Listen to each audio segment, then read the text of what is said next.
Vamos lá. Na hora que eu entrei ali, meu nome é Renê Salviano, eu trabalho com esportes já há 20 anos. Na hora que eu entrei ali, a energia foi tão legal que eu mudei um pouquinho o que eu ia falar. Aliás, eu mudei 100%. Uma criança, com 4 anos, quando a gente pergunta, poxa, o que uma criança faz? Ela brinca, né? E eu, entrando ali, eu lembrei que aos 4 anos eu perdi meu pai. Ele teve câncer no cérebro, ele tinha 35 anos. E a gente sempre morou aqui mesmo, tá? A gente, éramos 4 irmãos. E aos 7 eu tive que trabalhar. E trabalhar, eu vendia bala, picolé, chup-chup, cartão de Natal, trabalhava de palhaço na porta de um supermercado e final de semana de Mickey, nesses trenzinhos da alegria. E dos 7 anos para frente, a minha mãe nunca me deu um caderno, um sapato, eu mesmo comprava, porque a gente tinha uma vida muito difícil do lado financeiro, mas em contrapartida tinha muito amor. A minha mãe era uma guerreira, muito nova, a gente realmente não tinha o que comer, durante muitos anos a gente comia ali um arroz, uma farinha, um ovo, mas ela passou muito amor para os filhos. A gente era pobre de dinheiro, mas rico de energia, rico de saúde, que é um valor que nada não tem como comprar saúde, né? Então, a hora que eu entrei ali, eu falei, puxa vida, eu da idade dessa galera aí, o que passava na minha cabeça, né? Puxa, o que vai acontecer com a minha vida? Mas hoje, e vindo no carro com o Ademar, que está aqui, ele me fez algumas perguntas e eu voltei ao tempo mesmo, de entender que a resiliência que eu passei na minha vida inteira para poder vencer, para ter uma família, para ter um emprego, para hoje ter a minha agência, ela foi moldada quando criança. Os meus pais me passaram, aliás, a minha mãe, meu pai até aos 4, depois minha mãe, e ali eu fui formando a minha vida. Então, eu olhando para vocês aí como jovens, que têm um futuro gigante, eu eu mudei a minha fala, eu queria deixar uma plantinha, uma sementinha aí dentro de vocês, para que vocês sejam éticos, corretos, trabalhadores, que passem energia boa, que empreendam. A resiliência que eu tive quando pequeno foi a que eu tive agora no Cruzeiro. Eu trabalhei no Cruzeiro durante alguns anos. Eu toquei lá algumas diretorias, entre elas diretoria de marketing, comercial, e eu tive que ter muita força, porque eu, como cruzeirense, foi muito doído ver tudo que aconteceu e ter que ter força para olhar para o meu colega do lado, passar energia, a gente sem receber salário, pessoas chorando, e ter força. Essa força veio de pequenininho. Então, a vida de todos nós é muito difícil, a gente sabe muito bem que a gente cresce à base da experiência, mas eu queria deixar essa mensagem para vocês, que lutem, que plantem coisa boa. Hoje a gente vai falar de marketing esportivo. Hoje eu tenho uma agência de marketing esportivo, a gente atende empresas no Brasil inteiro, empresas de agronegócios, de apostas. Eu cuido da carreira de alguns jogadores, do Fábio goleiro, por exemplo, do Rômulo, do Bruno Tabata, que está no Palmeiras. A gente faz muita coisa legal no esporte. E eu tenho o prazer de estar com vocês aqui. A energia e a experiência vai ser passada muito mais de vocês para a gente. A gente estava conversando ali, eu e o Francisco. Vocês não têm a ideia da felicidade que a gente ficou ao entrar ali e saber para quem que a gente ia falar. Então, eu começo a fala aqui agradecendo vocês por estarem aqui, e tomara que a gente consiga plantar um pouquinho de coisa boa aí para cada um de vocês. Obrigado mesmo, tá?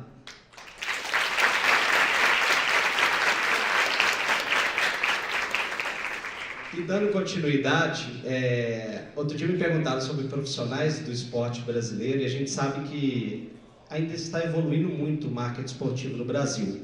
Depois da Copa do Mundo, eu acho que deu uma acelerada e vem acelerando. E sempre me pergunto dos profissionais. O Francisco é um deles, bons profissionais, feras no que fazem. E ali do lado de fora eu falei, cara, eu tô a fim de ver a tua palestra para poder interagir, porque tu é um ferinha. Então vamos bater uma palma de novo com esse cara aí. Manda bala aí, meu amigo. Obrigado, Renê. Obrigado. Obrigado a todos pela presença. Realmente muito bacana estar aqui compartilhando um pouco da experiência com vocês, falando um pouco de marketing esportivo e, sobretudo, da Fórmula 1, que é o projeto que eu dirijo hoje no Brasil, que trata de várias frentes. Todo mundo olha para a Fórmula 1 e pensa, logicamente, no esporte, mas por trás do esporte tem uma coisa realmente muito forte, que é um negócio. É um negócio que trabalha com tecnologia, com inovação, com uma série de frentes, que está diretamente ligado ao futuro de cada um dos profissionais. Daqueles que escolheram trabalhar com marketing esportivo, quem escolheu trabalhar nesse ramo, mas também de quem trabalha em qualquer uma das empresas, porque aqui tem vários links, várias conexões com qualquer negócio. E é sobre isso que eu vou falar um pouco. Primeiro, falando um pouco do momento da Fórmula 1. A Fórmula 1 é um esporte, uma competição super tradicional, já tem 73 anos. E como qualquer empresa muito tradicional, ela foi envelhecendo. Ela era uma empresa, era um negócio que pertencia a uma pessoa, chamada Bernie Ecclestone, que já está hoje com 93 anos e acabou de ser pai, por incrível que pareça. É verdade. Só que, assim como o próprio dono, a Fórmula 1 foi envelhecendo. Imaginem que 5, 6 anos atrás, um piloto de Fórmula 1 não podia ter uma conta no Instagram. A ideia que ele tinha era que aquilo era um clube muito fechado. E, logicamente, foi perdendo o interesse do público.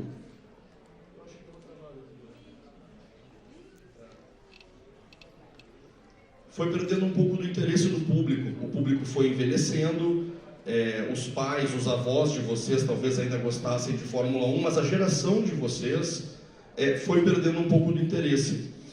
Isso durou até mais ou menos 5, 6 anos atrás, quando um grupo americano chamado Liberty Media, uma empresa muito grande, comprou a Fórmula 1 do Bernie Ecclestone e iniciou um processo de abertura para o mercado.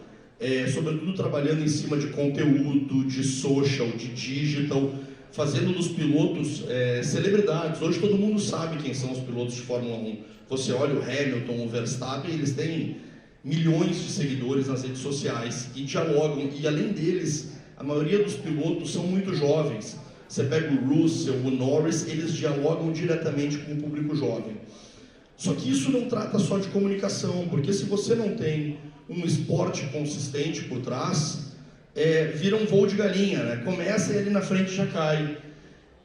Então a Liberty também enxergou que precisava melhorar um pouco a competição, trazer um pouco mais de equilíbrio, criar produtos novos, como a corrida sprint, por exemplo, que é uma corrida que acontece algumas vezes por ano, que dura apenas 30 minutos, e trazer mais competitividade, porque estava também um pouco maçante, todo ano Hamilton ganhando, já 7 títulos, e talvez ano passado tenha sido o supra-sumo, né? Não sei quantos aqui acompanham a Fórmula 1. Quem acompanha, levanta a mão, só para eu entender. Estamos falando aí de uns 30%, 40%.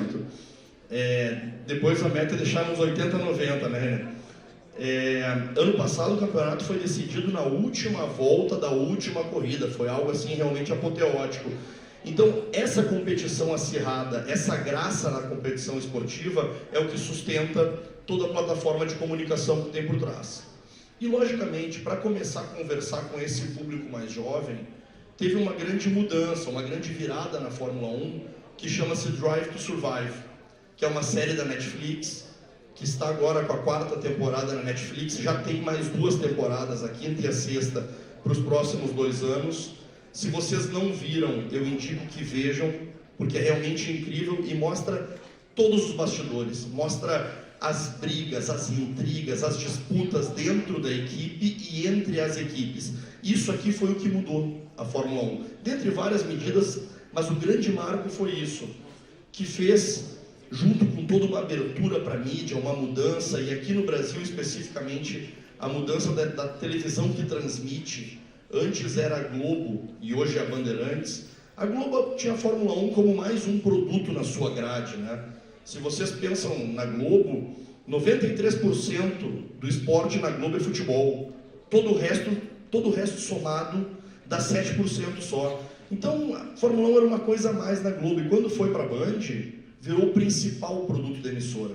Se vocês pegarem o Grande Prêmio de São Paulo do ano passado, a Band fez uma transmissão de 14 horas ininterruptas. alcançando as maiores audiências da história da emissora. Então, tudo isso somado, abertura para digital, abertura para social, série no Netflix, uma cobertura extremamente robusta na mídia, faz com que a Fórmula 1 tenha fãs mais jovens. Hoje, a Fórmula 1, o público abaixo de 25 anos, cresce mais de 50% ao ano. E o Grande Prêmio de São Paulo, especificamente, que é o evento que a gente faz aqui no Brasil, de 2019 para 2021, porque 2020 não teve Grande Prêmio em função da pandemia, então de um evento para o evento seguinte, a média de idade do público baixou 7 anos. Isso é muita coisa. De um evento para o evento seguinte, a média de idade reduzir 7 anos. Isso é a garantia que esse produto vai sobreviver mais pelo menos 7 anos lá na frente. Isso é realmente muito impactante. Mas legal, bacana esse novo momento da Fórmula 1, mas vamos falar um pouquinho do Brasil. A Fórmula 1 ela quase saiu do Brasil, muito recentemente. No final, em meados, na verdade, de 2019, o contrato de São Paulo estava indo para o último ano e o Rio de Janeiro entrou na disputa, querendo levar o Grande Prêmio para lá. A maioria de vocês não deve saber, mas o Rio de Janeiro recebeu grandes prêmios nos anos 80, tinha um autódromo super legal, que era o Autódromo de Jacarepaguá, que foi destruído para construir o Parque Olímpico, e hoje o Rio não tem um autódromo. E num plano megalomaníaco dos empresários do Rio de Janeiro, junto com o governo do estado do Rio de Janeiro, queriam derrubar 200 mil hectares de mata nativa para construir um novo autódromo. E a Globo entrou junto nisso, e a Fórmula 1 global acreditou que poderia ser uma coisa legal pelo Rio de Janeiro, mas imagina, nos dias de hoje, você fazer uma ação de impacto ambiental desse tamanho para um evento esportivo, sendo que São Paulo tem um dos melhores autódromos do mundo. Não tinha nem pé nem cabeça.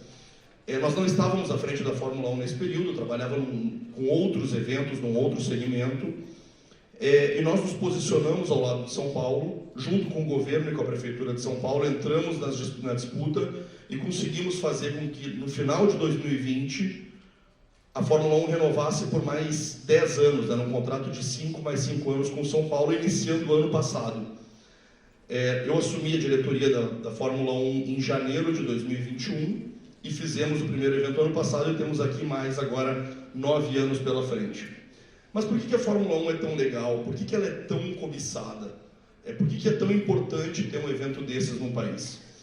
Vamos trazer um pouquinho de contexto histórico. A Fórmula 1, como eu disse, ela tem aí mais de 70 anos. E dentro dessa história, você tem aqui alguns circuitos que são super tradicionais, que são os templos da Fórmula 1, que é onde os pilotos mais gostam de correr, porque tem um simbolismo muito maior. Então tem Mônaco, Monza, Spa na Bélgica, Silverstone e São Paulo, o único fora do circuito europeu. Ao longo dessa história tiveram várias outras corridas ao redor do mundo, a maioria delas na Europa, algumas na América. A Argentina chegou a ter o GP por muito tempo, e num movimento mais recente, a partir dos anos 2000, começaram a entrar novos circuitos no campeonato da Fórmula 1. E você vê, se vocês olharem aqui no mapa, é tudo mais para o lado oriental, tudo para o lado de cá. As regiões do petróleo, os Emirados Árabes começaram a participar mais disso. E no futuro, voltando aí o GP da China, do Catar e o GP de Las Vegas a partir do ano que vem. Hoje o circuito tem 22 cidades, esse ano até seriam 23, mas o Grande Prêmio da Rússia acabou sendo cancelado em função da guerra que está acontecendo lá, então são 22 cidades. Mas por que essas cidades querem tanto ter Fórmula 1? Por que cresce tanto? Esse ano tem 22, é o maior calendário da história, ano que vem deve chegar a 24, algo que nunca aconteceu antes. É porque a Fórmula 1 traz muito impacto do ponto de vista econômico e de visibilidade. Quantos de vocês aqui já ouviram falar de um país chamado Bahrein? Meia dúzia. E 5 anos atrás, vocês já tinham ouvido falar do Bahrein? Não, né? Provavelmente não. O Bahrein entrou no mapa mundi por causa da Fórmula 1. Ninguém conhecia o Bahrein. Quando criou-se o Grande Prêmio do Bahrein, o Bahrein passou a existir como nação. Por quê? Porque a Fórmula 1 é transmitida para 200 países. E esses países todos ali, sobretudo da região dos Emirados Árabes, são países que hoje têm toda a sua economia baseada no petróleo. Mas o petróleo daqui 20, 30, 40 anos ele vai acabar. Então eles precisam diversificar, precisam encontrar novas formas de gerar renda para o país no futuro. Muitas delas em cima da atividade turística. Se você pega aqui, por exemplo, o Bahrein, eles investiram 150 milhões de dólares para construir um autódromo. E cada evento da Fórmula 1 leva 394 milhões de dólares de dinheiro para o país, só em função do turismo. Grande Prêmio da Holanda. A Holanda teve alguns grandes prêmios lá no passado, depois de 86 para cá ficou sem nenhum grande prêmio. E agora, com esse novo momento da Fórmula 1, com o patrocínio da Heineken, que é um dos maiores patrocinadores globais e é uma empresa holandesa, e com o Max Verstappen, que é um grande ídolo da Fórmula 1, o atual campeão e quase com certeza será campeão de novo esse ano, e corre com a bandeira da Holanda, apesar de ter nascido na Bélgica, criou-se aqui um grande ambiente e a Fórmula 1 voltou para lá no ano passado e tem um contrato de mais 10 anos lá. E é hoje um dos maiores grandes prêmios do mundo. São mais de 300 mil pessoas que vão ao Grande Prêmio da Holanda no final de semana. Miami, que teve o GP pela primeira vez esse ano, num circuito de rua, já tem um contrato de naming right com uma empresa de criptoativos por 10 anos, um contrato de mais de 60 milhões de dólares só neste patrocínio.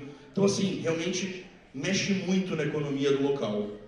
México, maior ocupação hoteleira do ano na cidade do México é durante o final de semana da Fórmula 1. Mais de 340 mil pessoas vão ao Grande Prêmio. E quando a gente vem falar do Brasil, sobretudo desta nova etapa, em que eu estou à frente do projeto, nós assumimos em 2021, como eu falei para vocês, no meio de um cenário de pandemia. Fazia praticamente 2 anos que não tinha nenhum evento acontecendo.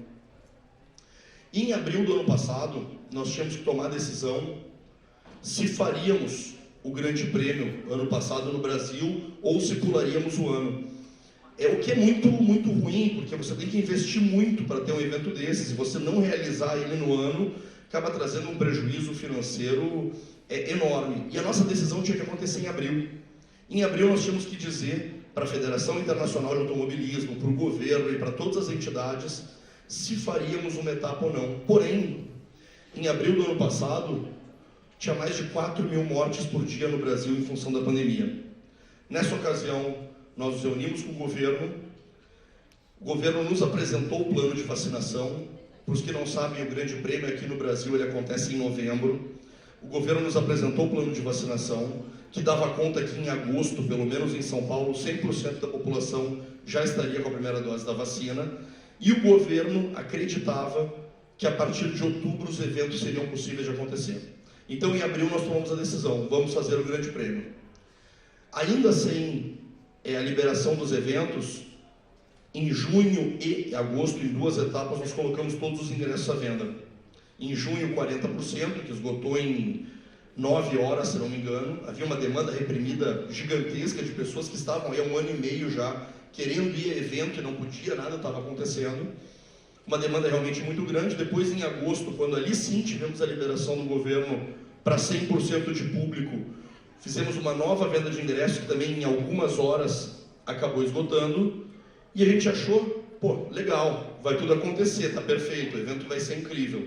Tudo vendido, o autódromo já sendo construído. Mas aí em setembro, teve o jogo Brasil-Argentina. Aliás, não teve o jogo Brasil-Argentina, que com 4 minutos de jogo, a Anvisa entrou em campo e paralisou o jogo. Por quê? Porque no time da Argentina tinha 2 ou 3 jogadores que tinham vindo do Reino Unido, jogam na Premier League, na Liga Inglesa, e eles não tinham feito a quarentena para chegar no Brasil. Mas o que isso tem a ver com a Fórmula 1? Das 10 equipes da Fórmula 1, são 20 carros, né? 10 equipes, cada uma com 2 carros. Das 10 equipes de Fórmula 1, 7 estão sediadas no Reino Unido. E só para trabalhar na Fórmula 1, vem mais de 2.000 pessoas do Reino Unido. Só para trabalhar no evento aqui. E esse pessoal não poderia entrar no Brasil, ou se entrasse, teria que ficar 14 dias dentro de quarto de hotel, sendo que tinha um GP no México uma semana antes, quer dizer, algo completamente inviável. Ninguém sabia disso, tá? A gente tratou isso extremamente à porta fechada, junto com o governo, o Ministério de Relações Exteriores. Em outubro, o Brasil ainda continuava na lista da bandeira vermelha. com a quarentena obrigatória. Então não podia ir ninguém do Brasil para o Reino Unido e ninguém do Reino Unido para o Brasil. Isso em função da variante Delta, muitos de vocês devem lembrar disso. Faltando exatos 25 dias para o evento, já com tudo vendido, já com a estrutura do evento toda montada, o autódromo todo construído. Para vocês entenderem, o autódromo de Interlagos, ele só tem 20 mil lugares. A gente tem que construir mais 50, 60 mil lugares. Já estava tudo montado. Faltando 25 dias para o evento, a gente conseguiu a liberação para fazer o Grande Prêmio aqui no Brasil. E tivemos, ano passado, o maior público da história no Grande Prêmio no Brasil, que foram 181 mil pessoas ao longo dos 3 dias de evento. Num evento que gerou praticamente 10 mil postos de trabalho, que trouxe para São Paulo, em função do turismo, praticamente R$1 bilhão. Para vocês entenderem, do público que vai à Fórmula 1, daquelas 181 mil pessoas que eu citei, 75% não é de São Paulo, é turista. E o que isso impacta? É hotel lotado, é restaurante lotado, é shopping lotado, é transporte público lotado, é toda a economia da cidade funcionando, uma série de empregos sendo gerados e renda para a cidade, para quem mora na cidade, em função de um evento. Então, por isso a gente costuma dizer que isso aqui não é evento, isso aqui é uma matriz econômica, o que a gente chama de economia criativa. Eu estou falando da Fórmula 1, lógico, que é o maior evento que acontece esportivo na América do Sul, e acontece todo ano, mas vale para qualquer evento, vale para um show, vale para uma feira, vale para um musical, para uma peça de teatro. Esse setor, o setor da economia criativa, ele gera muito emprego, ele gera muita renda. Tivemos ano passado também uma corrida emblemática, na verdade duas, né? Porque tivemos a corrida sprint no sábado e a corrida principal no domingo. Para os que não acompanharam, o Hamilton largou em último lugar e acabou em primeiro, e ao final da corrida pegou a bandeira do Brasil e deu a volta na pista, fazendo exatamente a mesma coisa que o Senna tinha feito lá nos anos 90. E se você pega isso, depois de 2 anos sem evento, numa cena de um patriotismo tão grande, apesar dele nem brasileiro, na época não era, hoje ele é cidadão honorário, né? Foi realmente muito emocionante, muito tocante. Podia se ver ali milhares e milhares de pessoas chorando em Interlagos, foi algo muito bonito. Mas além do evento esportivo em si, a gente também investiu muito forte em entretenimento. Nós levamos música, nós levamos desfiles de carros antigos, fizemos um show da Esquadrilha da Fumaça em cima do autódromo. Por quê? Porque quem vai para a Fórmula 1, vai lá durante os 3 dias, você passa pelo menos 8 horas por dia dentro do autódromo. E a corrida dura 2 horas, e eu não controlo a corrida. Ano passado a corrida foi incrível, mas eu não controlo ela. Ela pode eventualmente... No Brasil ela sempre é legal, porque o circuito é muito bom. Mas em outros lugares, eventualmente, ela é chata. Mônaco, por exemplo, que não tem ultrapassagem, acaba sendo uma corrida mais monótona.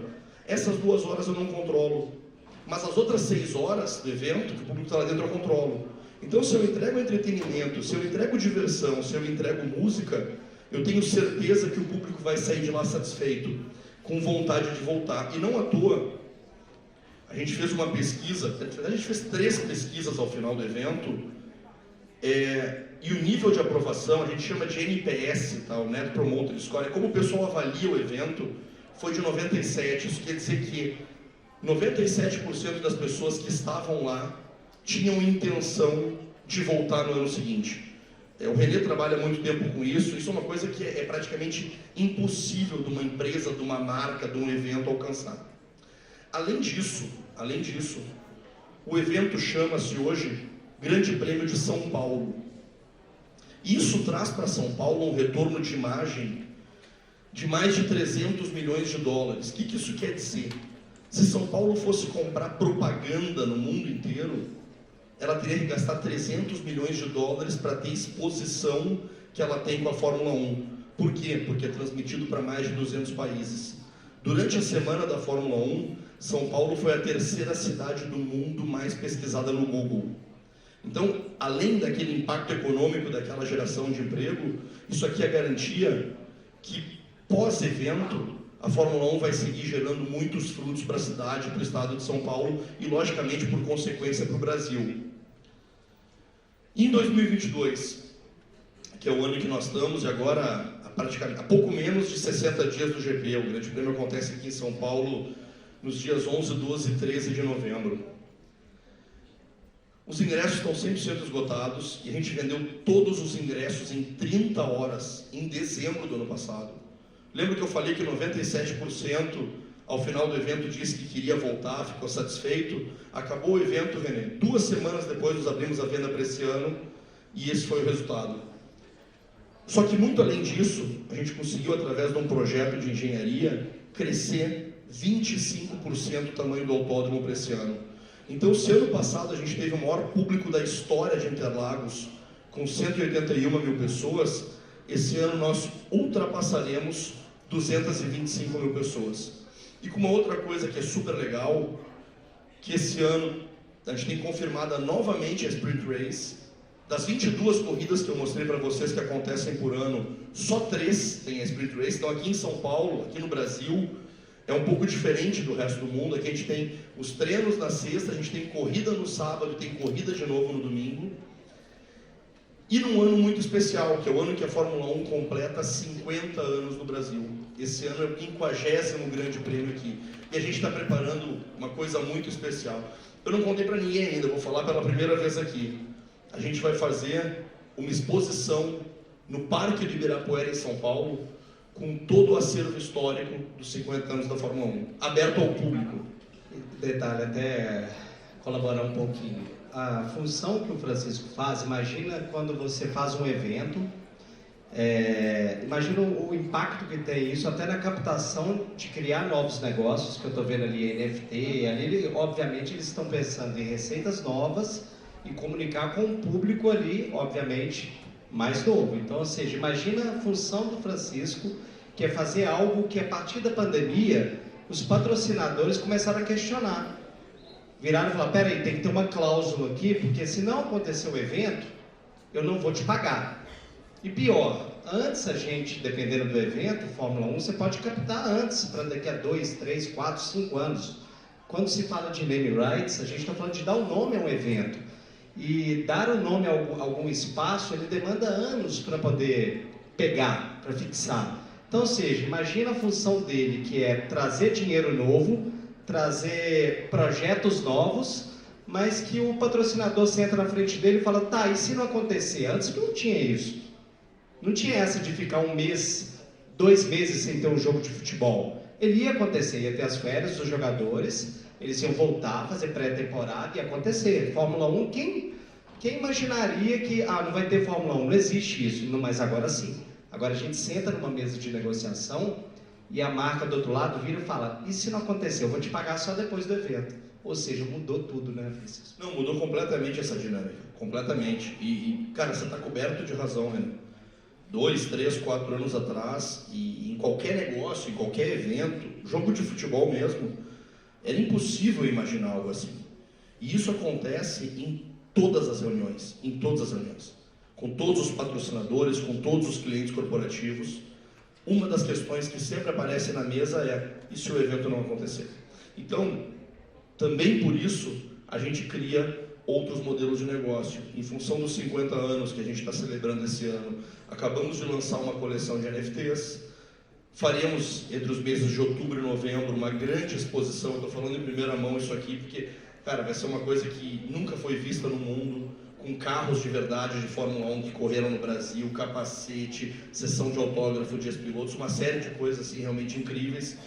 Faremos uma festa oficial da Fórmula 1, que também não foi anunciada, acontecerá também em São Paulo, com a presença dos pilotos.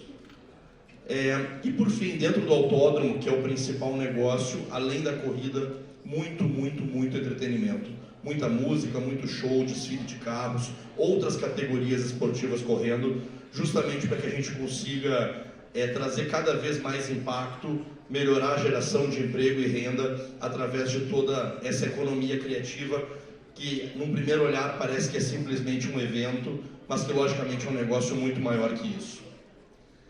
Queria agradecer a vocês, vou deixar aqui meus contatos, e antes de devolver a palavra para o René, eu queria pedir para o pessoal passar um vídeo, por favor.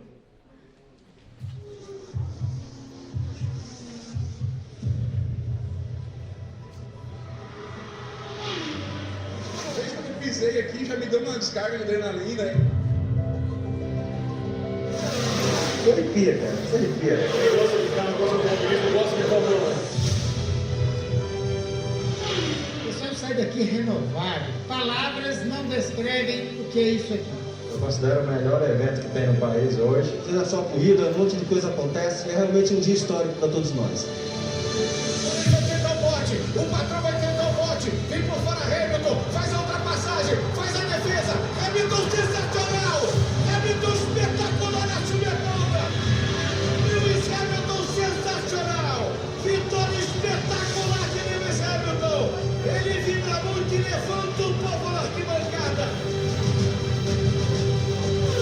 Está pedindo a bandeira brasileira. Repetindo o gesto de Ayrton Senna. Emoção total aqui em Interlagos. Só faltava. Não tenho mais nada para falar.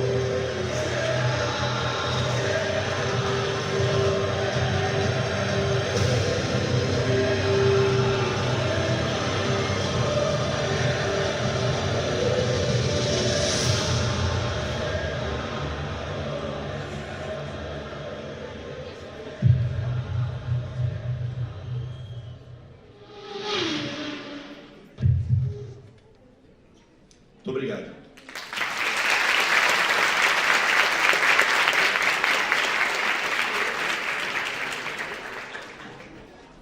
Quem gosta de esportes aí? Quem gostaria de trabalhar com esportes aí? Deixa eu ver aqui o percentual. 16,342, 17%. Gente, eu falei no início que queria deixar uma sementinha plantada. Eu e Francisco, a gente conversou ali antes do prazer que a gente ia ter de conversar com vocês. Essa sementinha, eu falei do esporte, trabalhar com esporte, mas é o que quer que vocês planejem fazer na vida de vocês. Eu acho que o fórum ele fala muito de empreendedorismo e a gente sabe o tanto que é difícil a gente empreender. E quando fala empreender, não é só ir lá e abrir a empresa da gente e, enfim, contratar, trabalhar para que essa empresa cresça. Eu acho que a gente tem que empreender em tudo que a gente faz, mesmo sendo empregado de outra empresa. Eu sempre falei isso, eu me sinto um empreendedor aonde quer que eu passe, né? Até é isso que eu queria trazer para vocês aqui. Então, vendo o trabalho do Francisco, ele apresentando para a gente, eu fiquei ali no cantinho imaginando o tanto que é difícil colocar um evento desse de pé. Porque, se não me engano, Francisco vai me corrigir, foi o primeiro grande evento mundial que aconteceu no país pós-pandemia. Exatamente. O primeiro evento foi o evento da retomada. E ficou todo mundo com medo. E aí, o que vai acontecer? Eu lembro que eu estava em São Paulo e estava todo mundo apreensivo. Como é que vai ser? Vai ter que testar as pessoas? Como que vai ser esse teste? Então, ou seja, imagina o estresse disso, de preparar um evento desse. E aconteceu, acho que até foi para brilhar, para poder abrilhantar tudo, né, Francisco? Todo o trabalho feito. Então, eu queria abrir para perguntas. Acho que esse moço aí é tão fera que ele merece receber umas perguntinhas bem difíceis de vocês, viu? Olá, boa tarde, tudo bem? Prazer. Boa tarde. Francisco, obrigada pela palestra. Eu até já conversei com o senhor pelo LinkedIn, eu sou fã de Fórmula 1. E aí eu queria saber agora, com essa perspectiva do Drogovic, né, de entrar um piloto brasileiro, talvez como reserva, mas como que pensa que isso pode ter um impacto agora, que seja para esse ano agora, né, já com o anúncio, e para os próximos, assim, de como que isso impacta para o seu negócio? Legal, ótima pergunta, Viviane. Só para dar um pouco de contexto do pessoal, um piloto brasileiro chamado Felipe Drogovic acabou de ser campeão da Fórmula 2. A Fórmula 2 é a principal categoria antes de chegar na Fórmula 1. Mas o fato dele ser campeão não garante que ele vá ser piloto de Fórmula 1, porque tem uma série de questões por trás disso. Primeiro, tem que ter uma vaga numa das equipes, é muito caro se manter uma equipe de Fórmula 1, então depende que o piloto tenha alguma empresa que o patrocine para que ele esteja lá. E nessa semana que passou, ainda não foi anunciado oficialmente, mas foi dado um spoiler, que a XP Investimentos, um banco brasileiro, vai patrocinar o Felipe Drugovich para ele virar o piloto de testes, o piloto reserva de uma das equipes da Fórmula 1, que é a Aston Martin. E esse sim é o último passo antes do piloto virar um piloto titular de Fórmula 1, porque ele vai viver já um primeiro ano no meio da Fórmula 1, vai poder treinar com o carro de Fórmula 1, que até hoje ele nunca treinou. Não é uma garantia que ele vai virar piloto de Fórmula 1, mas é o último passo que ele precisa dar. Mas pelo fato dele ser muito talentoso, de ter uma empresa realmente forte por trás, como a XP Investimentos, traz uma perspectiva muito forte de que provavelmente a partir de 2024 ele passe sim a ser um piloto titular na Aston Martin ou eventualmente em outra equipe. O que isso impacta no negócio? Muito provavelmente, Viviane, assim, não é uma ciência exata, mas muito provavelmente o fato da gente ter um piloto brasileiro de novo, e já faz muitos anos que a gente não tem, desde que o Felipe Massa parou de correr, que desperte mais ainda o interesse do brasileiro em acompanhar, porque o brasileiro gosta de ter ídolo. Hoje a Fórmula 1 ela está talvez no seu principal momento da história, em termos de audiência, de renovação de público. A corrida está muito disputada, os pilotos, mesmo que não brasileiros, eles são ídolos. O próprio brasileiro que acompanha a Fórmula 1, ele tem uma predileção ou pelo Hamilton, ou pelo Verstappen, ou pelo Leclerc. Mas talvez quando passar essa geração tão talentosa que está correndo hoje, pode ser que o ídolo vire algo necessário de novo. Então, assim, eu não só quero muito que isso aconteça, como também a gente tem ajudado para que isso possa acontecer, sobretudo junto com a Band. A gente tem, através de uma série de negociações, conseguido dar mais visibilidade ao Drugovich, até para que se justifique o investimento que um patrocinador faz nele. Assim, garantir que vai dar certo ou não é impossível, mas a gente acredita que isso é muito bom para o negócio, e um negócio de números desse tamanho acaba impactando na sociedade cada vez mais, gerando oportunidades para todo mundo. Obrigado. Até complementar um pouquinho, o futebol ele vive algo bem complexo nessa briga de audiência, né? O que a Fórmula 1 tem feito com maestria é entender que precisa rejuvenescer o que eles fazem, e tem feito isso muito bem. Futebol, imagine que às vezes a gente fica 90 minutos vendo o jogo e não tem nenhum gol. Então, ou seja, a pessoa está na segunda tela, que é o celular, e às vezes até na terceira, que é o notebook, e o jogo acontecendo ali. E se acontecer algum gol, vai ter o replay, eu vou ver. Então há uma necessidade muito grande do futebol se atentar a isso, de repente mudança de regras, que é o que a Fórmula 1 tem feito isso muito, muito, muito bem. Mais perguntas aí? Aí, isso aí. Boa tarde.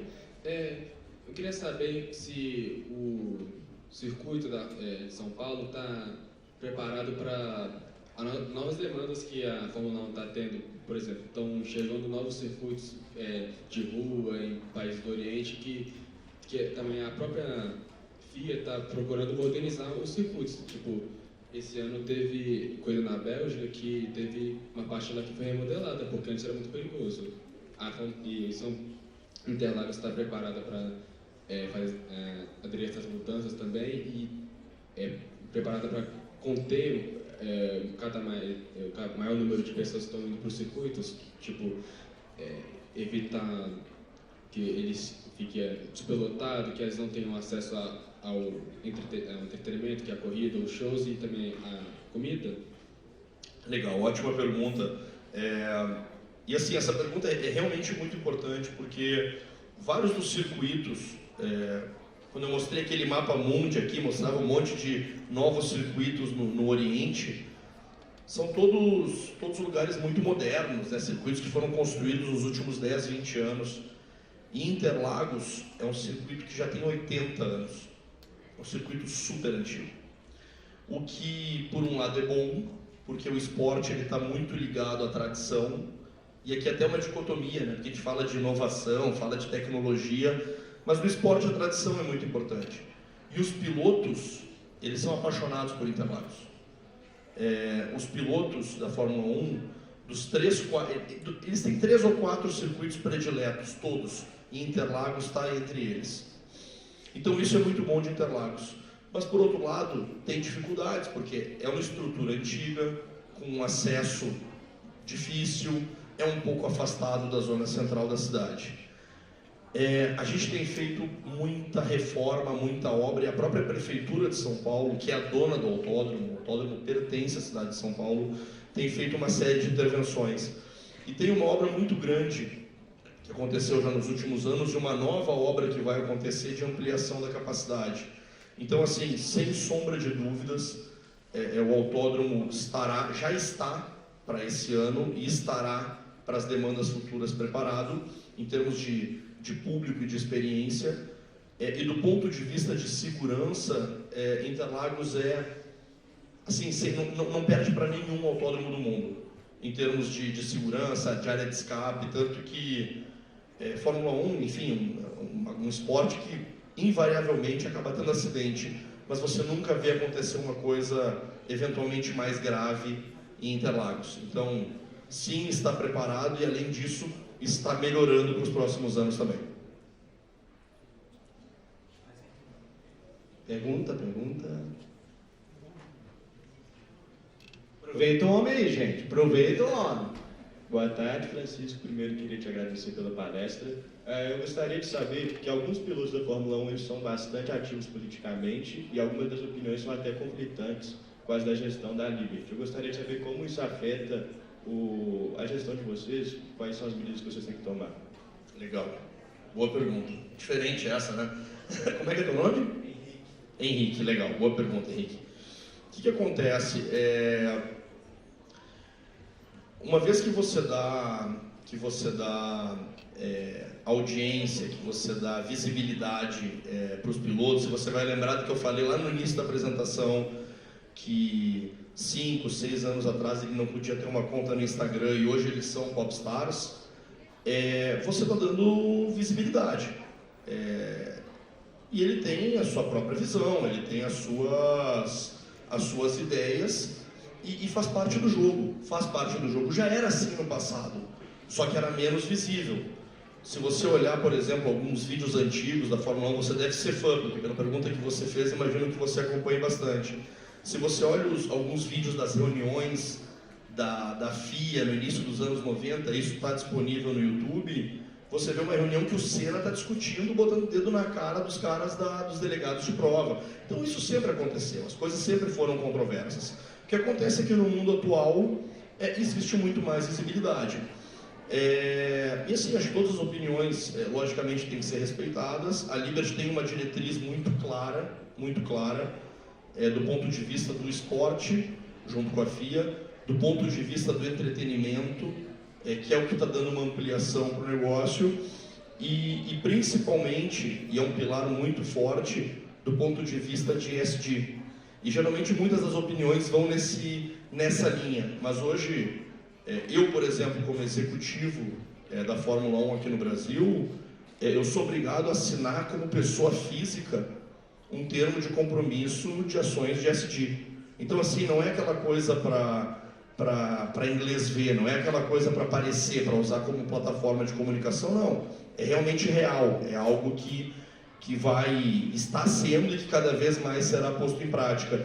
É lógico que nem tudo é divulgado, mas hoje o Grande Prêmio de São Paulo, apesar de ser um evento de automobilismo à base de combustíveis fósseis, ele é um evento que já é zero carbono, net, 100% compensado ano passado. E esse ano, mais do que isso, é um evento com excedente de compensação. Então, para cada tonelada que a gente emite, a gente está compensando 1,5 toneladas. Inclusive, a gente está pensando uma ação, que acho que vai entrar em prática para o ano que vem, da própria pessoa, quando compra o ingresso, poder compensar a pegada de carbono dela, da ida dela para o autódromo. Mas, sintetizando e tentando responder diretamente a sua pergunta, não impacta diretamente no negócio, entendeu? Não impacta. São visões, às vezes convergentes, às vezes divergentes, e que eu acho que todas acabam sendo respeitadas e soma para que o negócio seja um espetáculo cada vez maior. Mais perguntas? Francisco, boa tarde, né? Primeiro te agradecer aí pela palestra. Então, eu tenho duas perguntas. Uma pega um pouco desse ramo da pergunta dele, que é, muitas vezes no esporte, personagens que são chamados no popular showmans são necessários. No UFC a gente tem o Conor McGregor, no tênis a gente tem aquele Kirkson, e no tênis mesmo a gente vê como é que isso é polêmico, porque é um esporte muito tradicional. Então eu queria saber como que faz, se você acha que deve ser implementado um showman, para inserir ele num esporte tradicional tipo a Fórmula 1. E a outra pergunta é, no GP do Brasil, de São Paulo, a gente vê que em todos os GPs no mundo dos circuitos, o país está relacionado com política e economia. Então, por exemplo, o Bahrein que você falou, está voltado à liderança mesmo que os países árabes estão tendo agora. Então, no Brasil, você acha que isso é mais voltado para a política ou para a parte de tradição de corrida? Obrigado. Legal. Bom, sobre a primeira pergunta, eu acho que a visibilidade que um atleta de alto rendimento tem, como o McGregor, por exemplo, acaba sendo interessante para o esporte, porque você gera mais visibilidade, gera mais audiência, gera mais história para contar. Mas ninguém falaria dele se ele não tivesse sido campeão de UFC. Seria mais um. Então, assim, é legal, é bacana que aconteça, mas o mais importante é que, de fato, ele seja um atleta de alto rendimento. Então, sempre a questão esportiva, quando você fala de um negócio desses, vai estar em primeiro lugar. Ele tem que ser talentoso, ele tem que ser disciplinado, ele tem que treinar muito duro. Poucos atletas treinam tanto quanto os de Fórmula 1 e se dedicam tanto. E aí depois, se tiver a oportunidade de gerar mais história para contar, mais visibilidade, legal, mas não é uma questão que é necessária para que aconteça. E a segunda pergunta, aqui no Brasil é diferente, tá? Porque quando você olha sobretudo para os países árabes, muitos deles que eram desconhecidos até 10, 20 anos atrás, eventos como a Fórmula 1, mas não só a Fórmula 1, foram fundamentais para colocar o país ou o Emirado no mapa.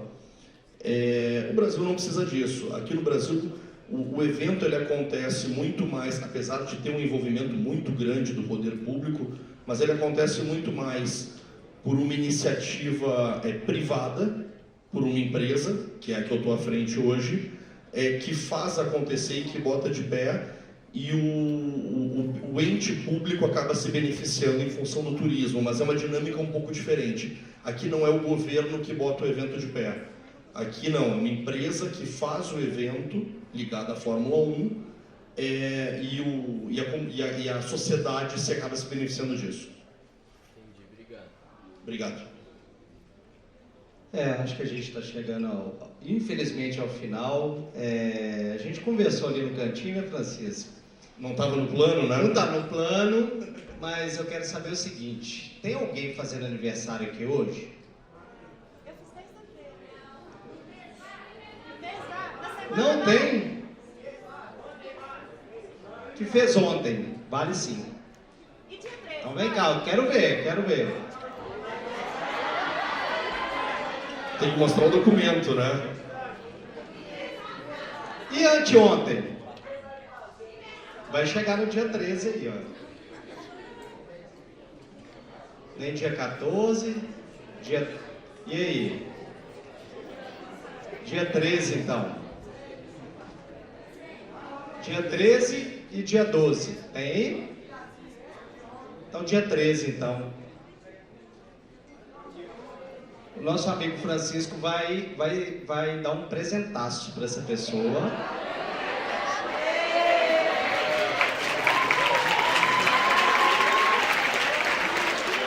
Ué, mas vocês nem sabem o que é, ué. Um chaveiro, essa água. E aí, agora tem que é, Francisco? Vamos lá. Como é que é o nome? Lara. Lara. Deixa eu convidar a Lara. Quantos anos você tem, Lara? 19. Já é maior de idade. Então, a Lara, com um acompanhante, para ir para São Paulo, conhecer os bastidores da Fórmula 1. Tô falando sério. Meu pai é fã, tipo, muito fã da Fórmula 1, ele vai surtar.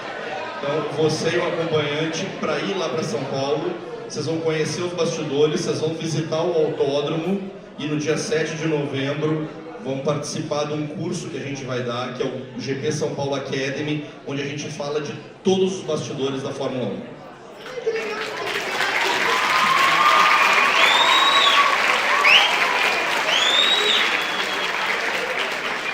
Apareceu mais um, você é o? Carlos, que time que você torce, Carlos? Polêmico, hein, Carlos? Polêmico.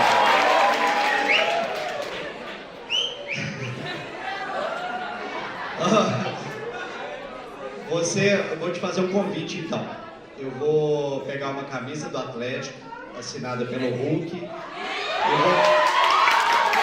e vou fazer um convite para você. Você já trabalha já? O que você apronta? Me conta um pouquinho. Eu trabalho na rua, de jovem aprendiz. Legal.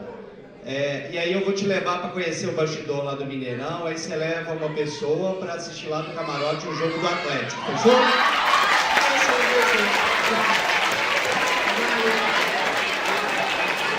Se fosse cruzeirense, eu ia pedir o Rômulo que tá sentado ali, ó. Dançou, tá vendo? Mas aqui, gente, eu queria agradecer de coração a oportunidade que vocês nos deram. E agradecer ao Francisco aqui, que é uma ferinha do esporte. Pra gente que trabalha no marketing esportivo brasileiro, gente, é muito bacana ver talentos igual o Francisco. A gente trocou uma ideia ali do lado de fora e agora aqui dentro. Ó, se não ficar quietinho, nós não vai valer mais nada, hein? E agradecer mesmo de coração vocês, e é o que eu falei lá no início, a vida da gente é tão difícil e a gente plantar energia boa é tão bacana. Então a hora que a gente entrou, essa energia é tão legal, e eu falei isso com o Francisco, falei com a Marina ali fora, eu venho de uma família tão difícil e ver jovens aí com o olhinho brilhando, com tanta energia, vocês têm uma vida inteira pela frente. Então planta coisa boa, ajuda o colega do lado, trabalha bastante, que vocês vão ter um mundo aos pés de vocês, mas plantem coisas boas, beleza? E obrigado, Francisco, pelo prazer, e um beijo no coração seu. Obrigado, René. Uma honra estar aqui com você.